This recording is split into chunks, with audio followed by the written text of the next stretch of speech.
आज अपन त्रिभुज एवं इसके प्रकार के बारे में अध्ययन करेंगे। सबसे पहले है त्रिभुज। तो इसका अर्थ देखते हैं। त्रि यानी होता है तीन और भुजा यानी भुजा। तो तीन भुजाओं से घिरी बंद आकृति को त्रिभुज कहते हैं। अपने पास ये आकृति है ए बी सी। तो इसमें ए बी एक भुजा है, बी सी दूसरी भुजा है और सी ए तीसरी भुजा है। तो इसमें हो गई तीन भुजाएं। त्रिभुज में तीन भुजाएं एवं तीन कोण होते हैं। इसमें तीन भुजा हो गई और तीन कोण होते हैं, कोण ए, कोण बी और कोण सी। इसके आगे त्रिभुज के तीनों अंतः कोणों का योग 180 डिग्री होता है। तो त्रिभुज में तीन कोण हो गए, कोण ए, कोण बी और कोण सी। तो इन तीनों कोणों का योग हमेशा 180 डिग्री आता है। अब है त्रिभुज के प्रकार। तो त्रिभुज को अपन दो आधार पे बांटते हैं। पहला है भुजाओं के आधार पर और दूसरा है कोणों के आधार पर। भुजाओं के आधार पर अपन त्रिभुज को तीन भागों में बांटते हैं। सबसे पहले है समबाहु त्रिभुज, दूसरा है समद्विबाहु त्रिभुज और तीसरा है विषमबाहु त्रिभुज। इसी तरीके से अपन कोणों के आधार पर त्रिभुज को तीन भागों में बांटते हैं। न्यून कोण त्रिभुज, समकोण त्रिभुज और अधिकोण त्रिभुज।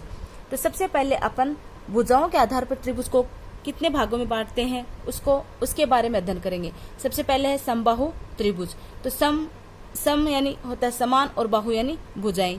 तो जिस त्रिभुज की तीनों भुजाएं समान होती हैं एवं प्रत्येक कोण 60 डिग्री का होता है उसे अपन समबाहु त्रिभुज कहते हैं। तो ये अपन आकृति बनाते हैं ए बी और सी।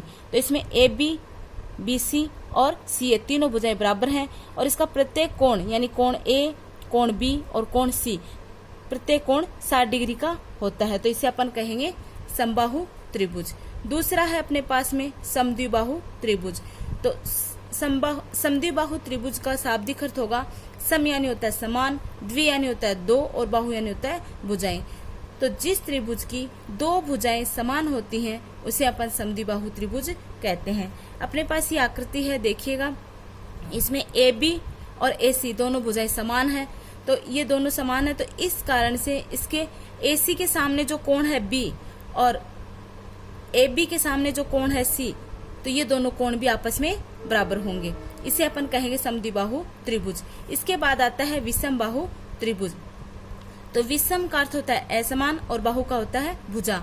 यानी जिस त्रिभुज की तीनों भुजाएं असमान होती हैं उसे अपन विषमबाहु त्रिभुज कहते हैं। ये अपने पास में त्रिभुज है। इसमें ए बी सी और सी ए तीनों भुजा असमान है, कोई किसी के समान नहीं है, इसलिए इसे अपन कहेंगे विषमबाहु त्रिभुज।